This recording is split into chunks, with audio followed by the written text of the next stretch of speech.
Hello, it's your boy. So, to me, learning to be creative sounds like an oxymoron, like you either are creative or you aren't. So I've pretty much always operated under the assumption of I am not a creative person. But I've noticed over the years that all of my heroes and people who I most look up to, these people here, literally looking up, they're all artists and creatives. So it's that has to mean something. So yeah, in September of this year, I decided that I just wanted to try this out full time and go the creative route after 10 years of being on the STEM path, which in retrospect I've just never really cared about STEM. It's just not me, despite the fact that I have a bioengineering master's degree. For some reason I'm a fool. So yeah, I'm only 3 months in, and my current feeling is that there are three main kind of domains of skill in the creativity game. You've got your technical skills, then you have artistic vision and critiquing skills. And yeah, I'm actually not going to talk about critiquing skills in this video. It's out of the scope, but I'll pause the screen now for a quick explanation.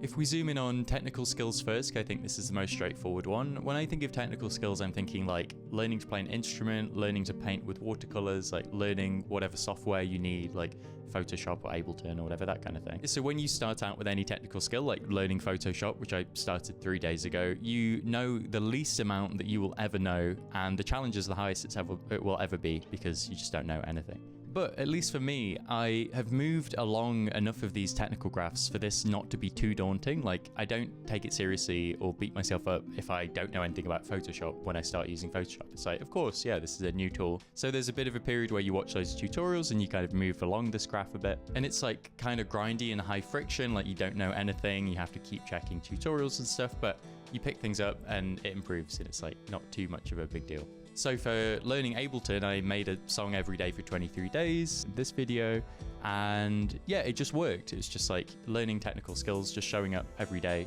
moving along this graph. And then at some point you reach a point where you've passed some essential threshold, and now it's fun. You're not having to check all the tutorials. You know what you're doing, and you just have more freedom, and it just becomes more enjoyable. And of course, with technical skills, there's many. I don't just want to be someone who's good at Ableton. I want to be able to make songs that I like kind of consistently, not as a total one-off fluke. So Ableton is one kind of sub-skill under this parent graph of ability to make good music. And there's a whole ass bunch of subgraphs, some that I haven't even touched yet. But yeah, the point is, for me with this Venn diagram, the technical skills are the least intimidating. With my professional life and just hobbies and stuff, I know that I can learn new software and new skills. So yeah, transitioning to the artistic vision side of this Venn diagram, my feeling of, technical skills are fine, I'll learn them, does not apply with artistic vision stuff at all. I think my whole life I've just had this feeling, which I think comes from the culture in part, of some people are just geniuses and are talented. And I guess I love people like Kendrick Lamar and Fiona Apple, and I just don't have that. Whatever spark they have, I'm 28 and it hasn't manifested yet, so damn, I guess that sucks, but I'm just not special like them. So yeah, I think because I have unconsciously been operating from these beliefs of, yeah, artistic vision is just a talent thing, or a spark thing, or you either have it or you don't. Therefore, for this 3 months that I've been doing with creativity stuff, I've found that some things are really fine to feel bad at, I'm brand new at Ableton, no big deal, I'll learn the skills. Whereas there's other things like writing lyrics, where if I write a bad lyric, I take it very personally, and it feels this is proof that I just suck, and I just don't have what Kendrick Lamar has or Fiona Apple has. And yeah, I'm just not going to make it. So yeah, it's almost there's two categories of skills. There's the no worries that I'm bad at this, that's fine, I'll learn it. And then there's the this hurts my soul and I am worried that it proves that I'm just a talentless hack skills. And yeah, it just is really painful. And as a result, I spend way more time learning technical skills than learning artistic vision skills, just because there's no anxiety involved in learning Ableton or Photoshop or the Adobe Suite. But yeah, now I'm kind of feeling what if, and this has probably been implied already throughout the video, but what if artistic vision is also just a skill, and it's not this kind of inherent thing that you either have or you don't. Maybe it's the same thing. There's a parent graph of artistic vision, and then there's just various, probably many subgraphs. And what I have taken as I guess it's just you either have it or you don't. Part of the reason I feel like that is because I've just never moved along this graph in my entire life. So I've taken that lack of movement as like proof that it's just this inherent like binary thing. So yeah, the first reason why I'm now thinking like, oh, maybe it's a skill and I'm not terrible and like just missing talent is that, yeah, I've improved at my artistic vision and my creativity for the first time in my life as of the last video that I made. In that video, thumbnail here, yeah, I had the book Steal Like an Artist. I've had it for years. I read it. I was like, cool, that sounds good. But I never tried it really. So it's just like, okay, what if for a week I steal like an artist and just see what happens? And yeah, it worked, and it's super exciting, and is the first time I've ever grown in this kind of realm. The two problems I were trying to solve were, one is like, I'm aware that when I open a new song file in Ableton, the blank canvas is very daunting. That's unpleasant. And also, like, because I'm so new, I don't know what kind of music I really want to make. I don't know what my artistic voice is or what my sound should be. Like, I have no clue. And yeah, now I've tried that and have found that the Steal Like an Artist approach is like a tool that you can have in your toolkit for both of those things. And the main idea I found was basically like, if you imagine a song as a statue, to sculpt a statue yourself as a complete beginner is very, very difficult. Like, there's a lot going on. What you could do instead is like find 3 or 4 songs you love, and they're statues in this metaphor, and you blow them up, and then you can reassemble something new from the rubble of those different songs.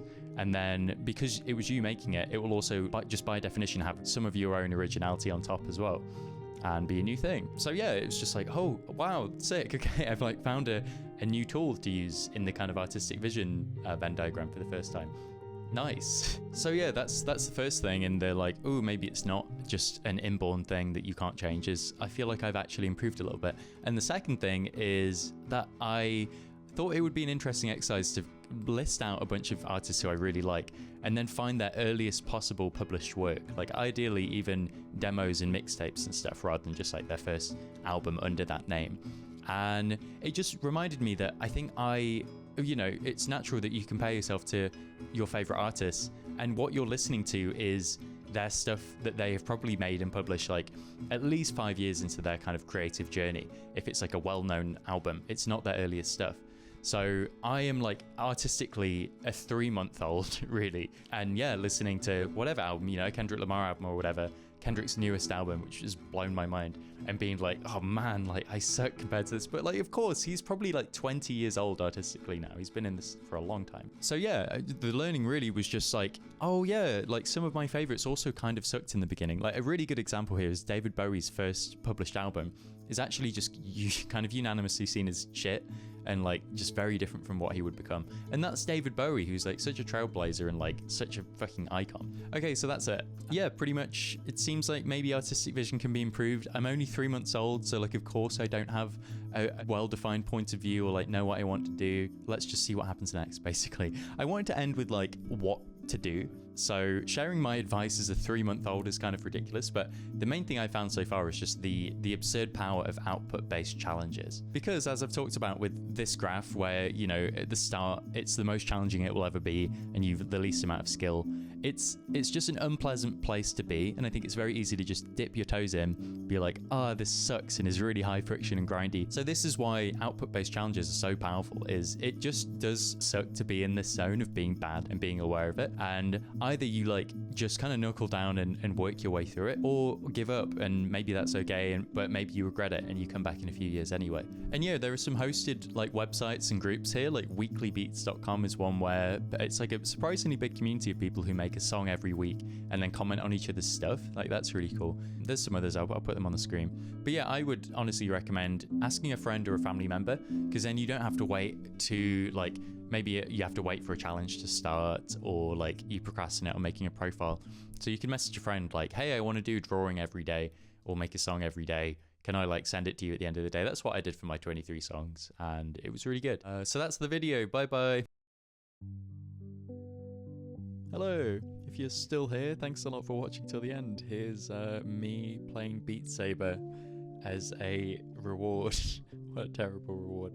So nothing quite like the difference between how cool it feels to play Beat Saber and how terrible you look while you're doing it. Yeah, this video took ages to make because I decided it was time to pick up the Adobe suite of tools, and there's a whole ass lot to learn. So this was a really bad time to get back into Beat Saber because my screen time has been astronomical. But anyway, thanks a lot for watching, and yeah, hopefully the next one won't take as long. I'll see you in the next one.